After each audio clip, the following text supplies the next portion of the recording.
啟德體育園最近又有新嘢玩啊！就係最新開幕嘅 Just Climb， 係全港唯一一個有蓋嘅綜合攀石場啊！近呢10年越嚟越多朋友玩攀石，除咗大人之外，亦多咗小朋友嚟挑戰身手同埋膽量。攀石唔單止係體能挑戰，更加係訓練手腳眼協調同埋思考點樣解決路線嘅過程，絕對係一項鬥智鬥力嘅運動。一嚟到就見到好大幅壯觀嘅攀石場。首先第一個要介紹嘅就係高8米嘅自動保護器攀石場區，因為佢有先進嘅自動保護裝置，就算係4歲或以上嘅小朋友都可以安全體驗攀石樂趣。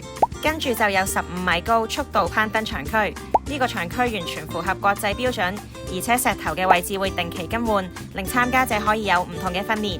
而呢一個就係有成17.5米高嘅領攀攀登場區，係香港非常罕見嘅高度啊！